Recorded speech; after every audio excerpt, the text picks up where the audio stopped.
Bir kuni ishdan chiqib uyga ketayotsam сообщение keldi. Сообщениeni o'qib o'ylanib qoldim. Nimaga men Xorazm farzandi, Xorazm qizi bo'lib, nimaga men xorazmlik ayollarni, ya'ni Toshkentga muolajaga bora olmaydigan ayollarni Xorazmda qabul qilmayman yoki nimaga xorazmlik ayollarni men go'zallashtirishga hissamni qo'shmayman degan xayol keldi. Xorazmda go'zallik markazi, ya'ni kosmetologiya markazini ochishimga sabablardan bittasi, bu birinchisi deylik, bu o'sha xorazmlik ayolning menga juda ham ta'sirli qilgan murojaati. Ikkinchisi, albatta muolajalarimga Toshkent shahriga Xorazmdan 1000 kilometr o'rtoqlar, Xorazmdan yo'l bosib kelayotgan ayollar, ya'ni mijozlarimizning soni. Kuniga 30 talab patsient oladigan bo'lsam, shulardan albatta 5 ta 6 tasi xorazmlik va qoraqalpog'istonlik ayollar.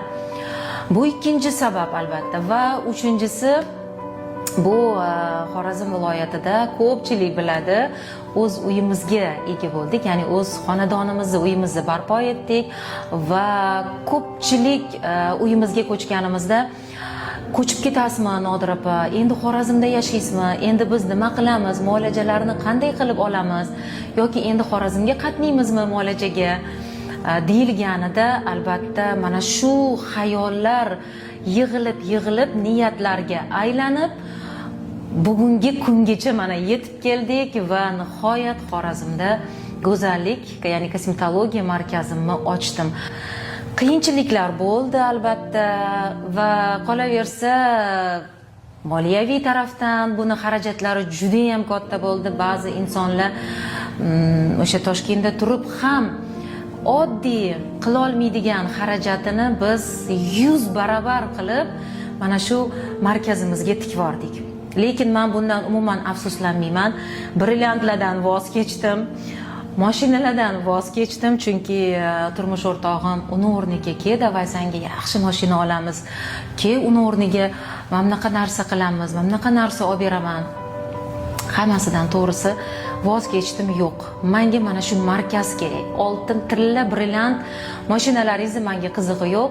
Menga markaz ochib bering deb turib oldim va alhamdulillah xohlaganimdan ham balki orzularimdagi, o'sha tasavvurlarimdagi markazdan ham chiroyliroq markaz bo'ldi deb o'ylayman va Xudo xohlasa men aynan bilasizlar tabiiy kosmetologiyani tarafdoriman. Kosmetologiya deganda bu o'sha ishirilgan lablarsiz, ishirilgan soxta yuzlarsiz, har qanday soxtalikdan uzoqlashgan holda tabiiy kosmetologiyani Xorazm viloyatida ham targ'ib qilishni o'zimga maqsad qildim.